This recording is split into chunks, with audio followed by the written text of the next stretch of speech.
உலகில் பெண் வர்க்கம் 100 கோடியாம், அதிலே நீ யாரடி? சருகாய் அன்பே நான் காத்திருக்கிறேன், எங்கே உன் காலடி? மணி சரி பார்த்து தினம் வழி பார்த்து இரு விழிகள் தேய்கிறேன்.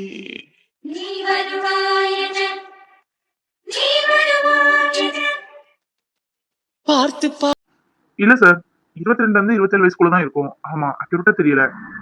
அவங்க நல்லா ஹைட்டா இருப்பாங்க, லீனா இருப்பாங்க, ஒயிட்டா இருப்பாங்க. போட்டோ இப்போதைக்கு எந்த எதுவும் இல்ல சார். ஆமா, இல்ல சார், இது என்னோட ரிலேட்டிவ் தான். சீக்கிரட்டா இருக்கட்டும் சார். ஓகே சார், போட்டோவா சார்? மிஸ்டர் கௌதம், மிஸ்ஸிங் கேஸை கண்டுபிடிக்கிறது அவ்வளவு பெரிய கஷ்டமான விஷயம் கிடையாது. ஆனா அதோட இன்ஃபர்மேஷன் கரெக்டா இருந்தா மட்டும்தான் எங்களால சீக்கிரம் கண்டுபிடிக்க முடியும். நீங்க இப்படி ஹைட்டா இருப்பாங்க, ஒல்லியா இருப்பாங்க, ஒயிட்டா இருப்பாங்கன்னு சொன்னா எப்படி கண்டுபிடிக்கிறது? ஏதாவது போட்டோ இருந்தா கொடுத்தா மட்டும்தான் எங்களால கண்டுபிடிக்க முடியும். இல்ல மத்தபடி ஏதாவது டீடைல்ஸ் இருந்தா கொடுங்க. மிஸ்டர் கௌதம் சார், உங்களுக்கு இன்ஃபர்மேஷன் கலெக்ட் பண்ணி நான் வாட்ஸ்அப் அனுப்புறேன். மற்ற டீடைல்ஸ் அனுப்புறேன் sir. Okay sir, thank you sir. அப்புறமா கூப்பிடுறேன் சார். சார், மிஸ்ஸிங் கேஸ் பத்தி சொல்லியிருந்தீங்க, அவங்களோட டீடைல்ஸ் எதுவுமே நீங்க கொடுக்கலையே சார். வாங்கி வர சொன்னாங்க. யா ஷோ சார். நல்லவேளை காயு நீயே வந்துட்ட. இந்த பொண்ணோட சிஸ்டர் தான் சார் மிஸ்ஸிங். காயு போலீஸ் ஸ்டேஷன்ல எந்த கம்ப்ளைண்ட் கொடுக்கலாமா? என்னோட ஃப்ரெண்ட்ஸ் சர்க்கிள்ஸ் அவங்கள்ட்ட ஹெல்ப் கேட்டிருக்கேன். அவங்க ஹெல்ப் பண்றேன்னு இருக்காங்க. ஆனா நம்ம எந்த டீட்டெயிலும் கொடுக்காம அவங்களால கண்டுபிடிக்கிறது சத்தியமா முடியாத விஷயம். அதான் உங்க அக்காவோட போட்டோ இருந்தா கொஞ்சம் ஈஸியா இருக்கும். ஃபோட்டோ இப்போதைக்கு கையில் இல்லை சார். நீங்கள் ஃபோன்லேயே சொல்லியிருந்தா கூட நான் வீட்டில் இருக்கிற ஃபோட்டோ எடுத்துகிட்டு வந்திருப்பேன். வாட்ஸ்அப்பில் அக்காவோட ஃபோட்டோ இருக்குது, உங்களுக்கு சென்ட் பண்ணட்டுமா? சார், அந்த பொண்ணுக்கு நான் இன்ஃபார்ம் பண்ணாம விட்டுட்டேன். போட்டோ வாட்ஸ்அப்ல இருக்கல சார், நான் சென்ட் பண்றேன். மற்றபடி ஃபர்தர் டீடைல்ஸ் நான் அனுப்புறேன். இது கொஞ்சம் சீக்கிரட்டாவே இருக்கட்டும் சார். சீக்கிரமா எவ்வளவு சீக்கிரமா தேடி கண்டுபிடிக்க முடியுமோ அவ்வளவு சீக்கிரமா இது பண்ணி கொடுத்துங்க. கௌதம், போலீஸ் கேஸுன்னு போனால் நாளைக்கு எங்கள் அக்காவோட லைஃப் எதுவும் ஸ்பாயில் ஆகாதா? இது எங்கள் அக்காவோட வாழ்க்கை சம்மந்தப்பட்ட விஷயம். கொஞ்சம் பார்த்து மூவ் பண்ண சொல்லுங்க. எப்படியாவது எங்கள் அக்கா கிடைச்சிட்டா போதும். ஐயோ காயு, பயப்படாத. போலீஸ் மேல ஏன் எல்லாரும் பயப்படுறீங்களோ தெரியல. நான் கம்ப்ளைண்ட் எல்லாம் கொடுக்கல. இது பெரிய இஷ்யூவும் ஆகாது. என்னோட ஃப்ரெண்ட்ஸ் நிறைய பேர் போலீஸ் டிபார்ட்மெண்ட்ல இருக்காங்க. இங்க லோக்கல்ல மட்டும் இல்ல, வெளியூர்லயும் இருக்காங்க. கொஞ்சம் முன்னாடி கூட என் வெளியூர்ல இருக்கிற ஃப்ரெண்ட்ஸ் திருச்சியில இருக்கான், அவன்கிட்ட பேசினேன். நம்ம ஃபர்தரா எந்த டீடைல்ஸும் அனுப்பாம அவங்களை கண்டுபிடிங்கன்னு சொல்றது சரியா படல. அவன் என் ஃப்ரெண்டும் டீடைல்ஸும் கேட்டிருக்கான். நீ என்ன பண்றேன்னா, உங்க அக்காவோட போட்டோ, இப்போ இருக்கிற போட்டோ எனக்கு வந்து வாட்ஸ்அப்ல சென்ட் பண்றேன். மற்றபடி டீடைல்ஸும் அனுப்பு. இதெல்லாம் உங்களுக்கு ஷேர் பண்ணி விடுவோம். இதனால எந்த பிரச்சனையும் வராது. போதுமா? கௌதம் நல்ல வசதி வாய்ப்பா இருக்கான்னு நினைச்சேன். வளர்ச்சி போட துடிச்சுக்கிட்டு தினம் வீட்டுக்கு ஓடி வர. இப்ப பாரு உனக்கு எப்படி ஒரு செக் வைக்கேன்னு. ரொம்ப தேங்க்ஸ் கௌதம். எங்க அக்கா கிடைச்சா போதும். எனக்கு இப்போதைக்கு இருக்கிற ஆதர் சப்போர்ட் எல்லாமே நீங்க மட்டும்தான். எங்க அக்காவை தேடாத இடம் இல்லை, எல்லா இடமும் தேடியாச்சு. மனசே வெறுத்து போச்சு. எங்க அத்தான தேடுவாருன்னு பார்த்தா நேற்று குழந்தைய கொடு, எனக்கு பொண்டாட்டி பிள்ளைங்க வேண்டாம், நீங்கள் பிரச்சனை பண்ணிட்டு போனாரு. அவர்லாம் எங்க அக்காவை தேடுவாருன்னு எனக்கு சுத்தமா நம்பிக்கை இல்லை கௌதம். அம்மாடி காயத்ரி, என்ன உன்னை கொஞ்ச நாளாவே ஆளே காணும்? இல்ல 9:30 மணி அலாரம் மாதிரி டான்னு வந்து நிப்ப. உன்னை காணவே இல்லையே. ஓ, கொஞ்ச நாளாவே 9 மணிக்கு ஆபீஸ் வந்துடுறான்ல, அதுதான் வரல நீ. எப்படியோ உனக்கு நீ பார்க்க முடிஞ்சத. என் பொண்ணு ஃபிளைட் ஏறிட்டா, இந்த 2 மணிக்குள்ள இந்தியா வந்துருவா. அது மட்டும் இல்லம்மா, கௌதமுக்கு குடிச்சிட்டு கல்யாணம். ஆமா, பொண்ணெல்லாம் பார்த்தாச்சு. என் பொண்ணு வரதுதான் தாமதம். வந்த உடனே எல்லாரும் பொண்ணு பார்க்க போலான்னு பிளான்ல இருக்கும். ஆனா இவன் தான் கேட்கவே மாட்டேங்கான். இப்படியே வேண்டாம் வேணும் இருக்க முடியுமாமா? அவனும் குடும்பம் குட்டின்னு ஆக வேண்டாமா? நீ தான் சொல்லணும். ஆமா காயத்ரி, கௌதம் இதை வந்துட்டு சொல்லலையா? என்ன கௌதம், இதை கூட உன் க்ளோஸ் பண்ணிட்டு சொல்லாம இருக்க? என் பொண்ணு வந்ததுக்கு அப்புறம் எல்லாரும் பொண்ணு பார்க்க போலான்னு முடிவு பண்ணிருக்கோம். நீயும் கூட வா. கௌதமுக்கு பொண்ணு பார்த்தது அவனுக்கு ஏற்ற ஜோடியா இருக்கேன்னு அப்பதானே உனக்கு தெரியும் புரியும். சித்தி, வாயை முட்டி சும்மா இருக்க மாட்டீங்களா? எனக்கு இப்ப கல்யாணம் பண்ணுவீங்க, உங்க கால இருந்து விழுந்தனா? இல்ல கேட்கறேன், உங்க கால இருந்து விழுந்தனானு? எனக்கு கல்யாணம் எப்ப பண்ணணும்னு எனக்கு தெரியும். நீங்க என் கல்யாணத்தை டிசைட் பண்ணணும் எந்த அவசியம் இல்ல. உங்க வேலை என்னமோ அதை பார்த்துட்டு போயிட்டே இருங்க. பாருமா காயத்ரி, இப்படிதான் எரிஞ்சு விழுந்துட்டு இருக்கான். அவனுக்கு ஒரு நல்லதா ஒரு அப்பனா இருந்து நல்ல விஷயம் பண்ணி பார்க்கணும்னு எனக்கு ஆசை இருக்காதான் சொல்லு. வயசு போயிட்டே இருக்கு. இன்னும் தம்பி தங்கச்சி அவங்களுக்கு ஒண்ணு பார்க்க வேண்டாமா? இவனுக்கு முதல் கல்யாணத்தை முடிச்சாதானே. நீதான் அவனுக்கு ஒண்ணு எடுத்து சொல்லி புரிய வைக்கணும். என்ன நீங்க இப்படி சொல்றீங்க? அவளுக்கு புரியாதா? அதெல்லாம் புரியும் நம்ம சொல்லதெல்லாம். பொண்ணை நீ பாக்கணுமே, அசந்துருவ. அழகுன அழகு, அப்படி ஒரு அழகு. கௌதமுக்கு ஏத்த ஜோடிதான். நீ பாக்கதானே போற. சரி சரி, உன் ஃப்ரெண்டுக்கு சொல்லி புரிய வை. எங்களுக்கு வேலை தலைக்கு மேல கிடக்கு, வாங்க. அப்பாடா, எப்படியோ இவ காலையில போட்டாச்சு. இனிமேல் கௌதமும் சுத்தி வரமாட்டால. யாருக்கு சுத்த யார் ஆட்டையை போடுறது? சார், உங்களுக்கு கல்யாணமா? சொல்லவே இல்லை. அதான் அவங்க பாத்துருக்காங்கல்ல சார். உங்களுக்கு ஏத்த மாதிரி தான் பொண்ணு பாத்துருப்பாங்க. ரொம்ப அழகா இருக்காங்க மாதிரி சொல்றாங்கல்ல. ஒத்துக்கோங்க சார், ஒத்துக்கோங்க. உங்களுக்கும் வாழ்க்கைன்னு ஒண்ணு வேணும்ல. ஐயோ காயோ, உங்க பைத்தியகாரத்தனமா ஏதோ புலம்பிட்டு போறாங்க. அவங்க பேசுறது கேட்காத. என்ன நான் சொல்றதுக்கு? இவ்வளவு வருஷமா என்ன பாத்துக்கிட்ட எனக்கு கல்யாண வாழ்க்கையும் யார பண்ணிக்கணும்னு எனக்கு தெரியும். ஏன் மனசுக்கு பிடிச்சவங்க தான் கல்யாணம் பண்ண முடியும். அவங்க சொல்றவங்களே நான் கல்யாணம் பண்ணிட்டு வாழ முடியாது. வாழ்க்கை ஒரு தரம் தான். இவ்வளவு நாள் எனக்காக நான் வாழ்ந்தாச்சு. இன்னும் எனக்காக நான் வாழான்னு இருக்கேன். அது என் மனசுக்கு பிடிச்ச பொண்ணோட. காயு, அவங்க சொல்றது நீ மனசுல எடுக்காத. எனக்கு உன்னதான் பிடிச்சிருக்கு. இந்த செகண்ட் வரை நான் உன்னதான் நினைச்சிட்டு இருக்கேன் காயு. ப்ளீஸ் புரிஞ்சுக்கோ. இல்ல சார், இன்னும் எத்தனை கிழமை சொல்லிட்டே இருப்பீங்க? நான் இப்ப கல்யாணம் பண்ற ஐடியால இல்ல. எங்க அக்கா கல்யாண வாழ்க்கையே எனக்கு போதும் போதும்னு ஆயிடுச்சு. கல்யாணமே வேண்டாம் அப்படிங்கிற ஒரு முடிவுல இருக்கேன். என்ன நினைச்சு உங்க வாழ்க்கையை இங்க கெடுத்துக்கிடாதீங்க சார். உங்க வீட்டுல உங்களுக்கும் ஒரு வாழ்க்கை இவ்வளவு நாள் இல்லாம பாத்துருக்காங்க. உங்களுக்கு பிடிச்ச பொண்ணாதான் இருக்கும். நீங்க ஏத்துக்கிட்டு தான் ஆகணும். கிளம்புறேன் சார். காயு, உனக்காக எத்தனை வருஷம் இல்ல எத்தனை யுக நாள் நான் காத்துட்டு இருப்பேன். ப்ளீஸ் என்ன புரிஞ்சுக்க காயு. எல்லாம் இந்த சித்தியால வந்தது. இப்பதான் காயு கொஞ்சம் கொஞ்சமா என்ன புரிஞ்சுக்க ட்ரை பண்றா. என்ன திரண்டி வரும்போது பாடிய உடச்சு கதையாயி போச்சு இவங்கள. சித்தி சித்தி. என்ன கௌதம், உன் தங்கச்சி ஃபிளைட் ஏறிட்டலாம். இன்னும் ½ hourல வந்துருவா. நம்மளாம் போய் வெல்கம் பண்ண போக வேண்டாமா? சீக்கிரம் கிளம்பு. தங்கச்சி வெல்கம் பண்றதா இருக்கட்டும். ஆமா, நான் உங்கள்கிட்ட கல்யாணம் கேட்டேனா இல்ல பொண்ணு பாருன்னா சொன்னா? இவ்வளவு நாள் என் லைஃப்ல நீ கிராஸ் ஆகல. சாப்பிட்டே எடுத்தேன்னு கேட்க கூட நாரி கிடையாது. இப்ப என்ன புதுசா கல்யாணம்? கல்யாணங்கிற டிராமா எதுக்கு? யாருக்காக? நீங்க பாக்குற பொண்ணு என்னால கல்யாணம் பண்ண முடியாது. எனக்குன்னு ஒரு லட்சியம் இருக்கு. என் மனசுக்கு பிடிச்ச பொண்ணு தான் நான் கல்யாணம் பண்ணணும்னு இருக்கேன். தேவையில்லாம என் லைஃப்ல நீங்க கிராஸ் ஆகுன்னு நினைச்சீங்க, நல்லா இருக்காது. என்ன கௌதம், இந்த சித்தி எப்பவுமே தப்பா எடுத்துக்கிட்டா எப்படி? ஆரம்பத்துல நான் கொஞ்சம் மோசமா நடந்துக்கிட்டேனா இல்லைன்னு சொல்லல. ஆனா இப்ப அப்படி இல்ல. நீ என் வயிற்றுல சுமக்காத பிள்ளையாதான் அவளை நினைச்சுக்கிட்டு இருக்கேன். உனக்கு ஒரு கல்யாணம் காட்சி பண்ணி பார்க்கணும் எனக்கு ஆசை இருக்காதாப்பா? சொல்லு. இவ்வளவு பெரிய மாளிகையில ஒரு பேரன் சத்தம் ஒரு பேத்திக்கு சத்தம் கேட்டா எப்படி இருக்கும்? உனக்கு முதல் கல்யாணம் பண்ணாதானே அடுத்த ஏன் பொண்ணு கல்யாணம் பண்ண முடியும்? பையன் இருக்கான். உன்னை இப்படியே வச்சுட்டு இருக்க முடியுமாப்பா? இங்க பாருங்க, நீங்க எப்ப எப்படி ரியாக்ட் பண்ணுவீங்கன்னு எனக்கு தெரியும். இந்த ஓவர் சீன்லாம் என்கிட்ட வேண்டாம். உங்களுக்கு என்ன பணம் காசு தானே வேணும்? எவ்வளவு வேணும் சொல்லுங்க, முகத்துல விட்டு வீசி எறிறேன். அதை விட்டுட்டு கல்யாணங்கிற டிராமால ஏன்ட்ட காமிக்கன்னு நினைக்காதீங்க. அதெல்லாம் உங்க பாச்ச ஏன்ட்ட பழிக்காது. உங்க பொண்ணு இப்ப வர்றா, அவளுக்கு மாப்பிள்ள பாக்கணும், நல்ல கிராண்டா கல்யாணம் பண்ணி வைக்கணும், அவ்வளவுதானே. அன்னைக்கே இதை நான் சொல்லியாச்சு. உங்க பொண்ணுக்கு நல்லபடியா கல்யாணம் பண்ணி வைக்கிறது என்னோட கடமை. அது வெறும் உங்க பொண்ணு மட்டும் இல்ல, என்னோட தங்கச்சியும் கூட. எனக்கு தெரியும் என் தங்கச்சிக்கு எப்படி கல்யாணம் பண்ணி வைக்கணும்னு. நீங்க இதுக்காக ரிஸ்க் எடுத்து எனக்கு கல்யாணம் பண்ணி வைக்கணும்னு நினைக்க வேண்டாம். என்ன புரிஞ்சிருக்கும்னு நினைக்கிறேன். இன்னும் காட்சி வரும்போது சும்மா என் கல்யாணம் வச்சுட்டு பேசுறது, சென்டிமெண்டா தாக்குறணும்னு நினைக்கிறதுலாம் வச்சுக்கிடாதீங்க. அப்படி வச்சுட்டீங்க இடம் பொருள் ஏவல்னு பார்க்க மாட்டேன். அக்கா, நான் உங்ககிட்ட காசு கம்மியா தானே கொடுத்தேன். ஆனா கிச்சன் முழுக்க வீட்டு பொருள் நிறைய இருக்குது. இவ்வளவு வாங்கி இருந்திருக்கீங்க. நான் கொடுத்த காசு திகஞ்சிருக்காதாக்கா?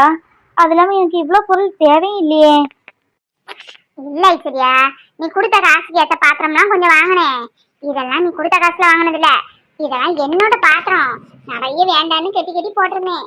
எனக்கு என்ன பெரிய குடும்பமா? ஒரு குடியார புருஷன், ஒரு வாயாடி மாமியாரு, ஒரு பாயில்லாத பிள்ளை.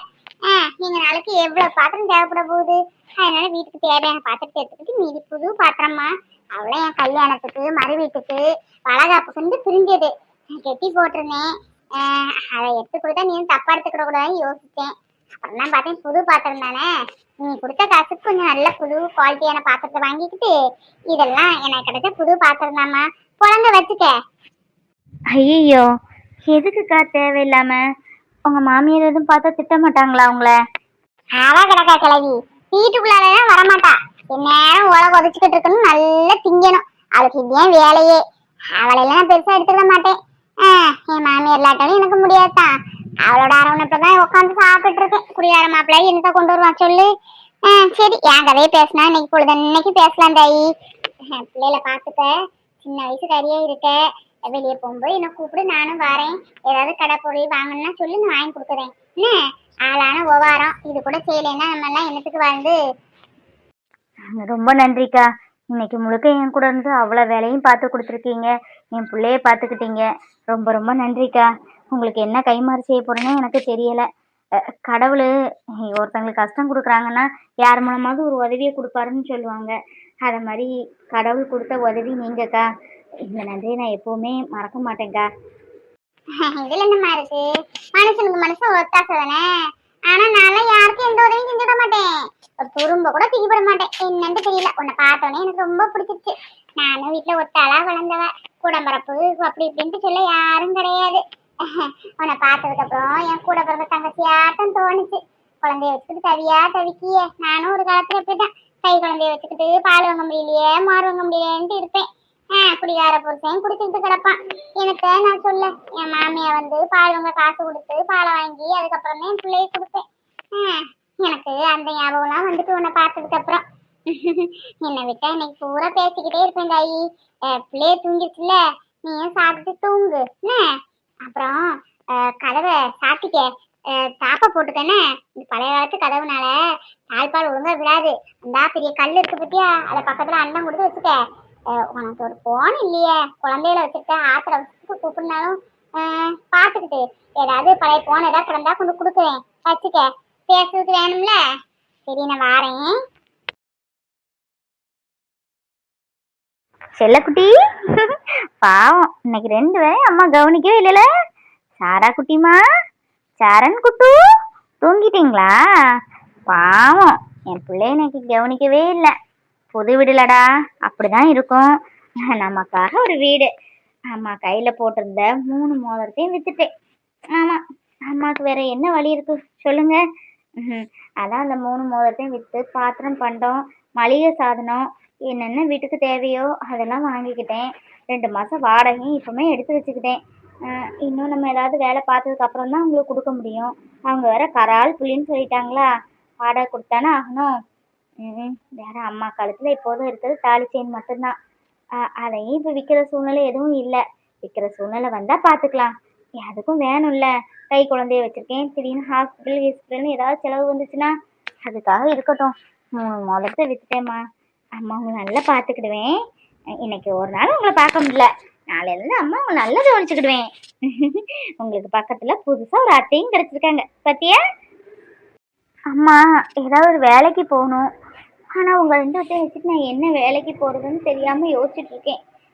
கையில் இருக்கிற மோதிரத்தை விற்று எல்லாம் வாங்கி போட்டாச்சு. ஓரளவு 1 மாதம் 1.5 மாதம் ஒப்பேற்றிடலாம். அதுக்கப்புறம் என்ன பண்ணணும்? முடியாதுல்ல. ஏதாவது வேலைக்கு தான் போகணும். அதான் யோசிச்சுட்டு இருக்கேன். பட்டுக்குட்டி 2 பேரும் பச்சை குழந்தையா இருக்கீங்க. உங்களை சுற்றி எவ்வளோ பேர் இருந்தாங்க. ஆச்சி, தாத்தா, சித்தி, மாமா, அத்தை, எவ்வளோ உறவுகள். உங்களை எல்லாத்தையும் விட்டுட்டு அம்மா உங்களை தனியா கூப்பிட்டு வந்துட்டேன்ல. என் வயிற்றுல பிறந்தனாலதான் உங்களுக்கு இந்த நிலைமையோ என்னமோ. நீங்க ஏன் என் வயிற்றுல பிறந்தீங்க? கவலைப்படாதீங்கம்மா. அந்த அத்தனை உறவும் சேர்த்து ஒத்தாளா நான் இருக்கேன். அம்மா எப்பவும் உங்க கூட இருப்பேன்டா.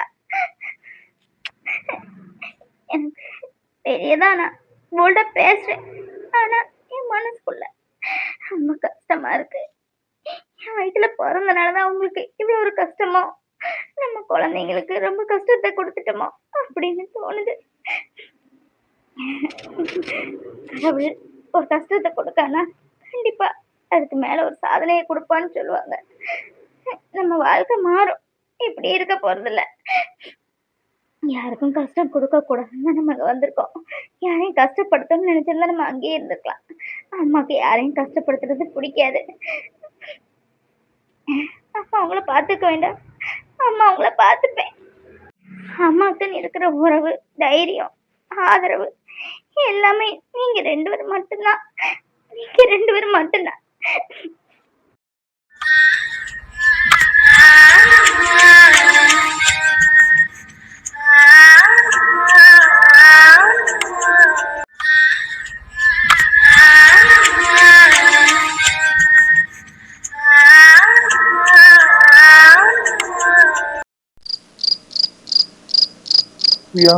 பிரியாமா தலையை அப்படியே மசாஜ் பண்ணி விட. ஒரே டென்ஷனா இருக்கு. 2 நாளா தூக்கம் இல்ல. மனசுக்குள்ள ஒரே போராட்டமா இருக்கு. என்ன விக்ரம், என்ன டென்ஷன்? ஓவர் பிரஷர் இருக்க கூடாது. உங்க ஸ்கூல்ல என்ன ஓவர் பிரஷர் கொடுக்குறாங்களா? ஓவர் பிரஷர் கொடுக்குறாங்கன்னா அங்க ஒர்க் பண்ணணும்னு அவசியமே இல்ல. என்ன ஒர்க் பார்த்தாலும் லேசியா இருக்கணும். அப்பதான் மைண்டுக்கு ரிலாக்ஸா இருக்கும். அந்த ஒர்க் பண்ற கான்சென்ட்ரேஷனும் இருக்கும். ரொம்ப டென்ஷன் ஆகாத. காஃபி எதுவும் போட்டு கொண்டுட்டுமா? இல்ல பிரியா, ஒர்க் ப்ரெஷர்லாம் இல்ல. எனக்கு ஒர்க் ப்ரெஷரே கிடையாது. சொல்ல போனா ஒர்க் பண்றதே ரொம்ப ஜாலியா தான் இருக்கு. எனக்கு பிடிச்ச ஒர்க்னால எனக்கு ப்ரெஷர்னா இருந்தா கூட தெரியாது. அக்காவை நினைச்சுதான். அவ ஏன் இப்படி பண்றான்னு எனக்கு புரியல. உங்க அக்கா பத்திலாம் கவலைப்படாதீங்க. அவங்க எல்லாம் நல்ல தைரியமா தான் இருக்காங்க. நீங்க ஏன் டென்ஷன் ஆயிட்டு இருக்கீங்க? உங்க அக்காக்கு அறிவுங்கிறது சுத்தமா கிடையாது. 2 குழந்தைங்க தூக்கிட்டு இப்படி தனியா போவாங்களா? ஏன்னா ரோட்ல வரவங்கள ஏசிக்கிட்டாங்க, திட்டாங்க. வீட்டுல இருக்கிறவங்க தப்பு பண்ணா திட்டினாங்க. இதுக்காக வீட்டை விட்டு யாராவது போவாங்களா? அப்ப அந்த அளவுக்கு தான் உங்களுக்கு எல்லாம் இடம் கொடுத்து வச்சிருக்காங்க. அவங்க ஒரு திட்டுறது கூட தாங்க முடியாம போனாங்கன்னா இவங்க எல்லாம் புருஷ வீட்டுல என்னென்னதான் காலம் கழிச்சாங்களோ. 1 வருஷம் எப்படிதான் உங்க அக்கா வச்சு அவர் குப்பை கட்டினாரோ எனக்கே தெரியல. இங்க பாருங்க விக்ரம், உங்க அக்கா சாப்டர் இன்னையோட நிப்பாட்டிக்கோங்க. இன்னும் உங்க அக்கா சாப்டர் பத்தி என்ன பேசக்கூடாது. எப்ப பாரு அக்கா அக்கா அக்கா. நீங்க ஒரு பக்கம் உங்க அம்மா, ஒரு பக்கம் உங்க அப்பா, இன்னொரு பக்கம் உங்க சின்ன அக்கா. எந்த நேரமும் அவளை காணன் வீடே ஒப்பாரி வச்சுக்கிட்டு வீடாது என்னன்னே தெரியல.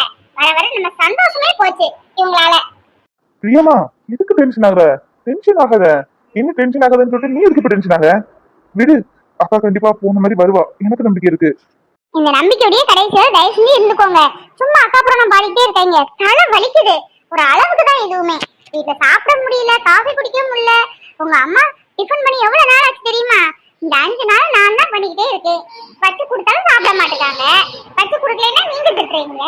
நான் பேசாம இந்த வீட்டுக்கு போயிடலாமான்னு பாக்குறேன். உங்க அக்கா வந்தோன்னு வரலாமான்னு யோசிச்சுட்டு இருக்கேன். பிரியா, என்ன பிரியா, அக்கா வர்றதுக்கும் நீ வீட்டுக்கு போறதுக்கு என்ன சம்பந்தம்? லூஸ் மாதிரி பேசிட்டு இருக்காத, அதெல்லாம் நீ எங்கேயும் போக வேண்டாம், பேசாம இரு பிரியா. நீ இல்லாம நான் எப்படி இருப்பேன்னு சொல்லு. உனக்கு என்ன இப்போ? அக்காவை பத்தி வீட்டுல யாரும் பேசக்கூடாது, அவ்வளவு தானே? யாரும் பேச மாட்டாங்க. ஹோட்டல்ல என்ன போய் சாப்பிட்டுட்டு வரலாமா? வரியா?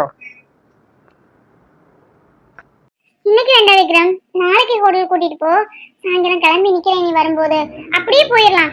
போயிட்டு பையன் வந்தா கூட போதும். 5 நாளா தோசை, காலையில தோசை, ராத்திரி தோசை, காலையில தோசை, ராத்திரி தோசை. அப்பா, தோசையை பார்த்தாலே வாமிட்டா வருது எனக்கு. தயவு செஞ்சு நாளைக்கு ஹோட்டல் கூட்டிட்டு போயிரு. விக்ரம், விக்ரம், விக்ரம், பிரியா. புருஷன் நிம்மதியா கூட நைட்டு பேச கூட முடியல. என்னதான் வீடு இது? ஒரு இங்கிதம் கிட்ட வீடா இருக்கப்பா. விக்ரம், விக்ரம், அக்கா கிடைச்சிருவல்ல ஐயா. எனக்கு ஒரே கெட்ட கெட்ட கனவா வருது. அவ இங்கேயாவது இருப்பாள்லப்பா. ஐயோ அம்மா, கவலைப்படாதீங்க, அக்கா வந்துருவா.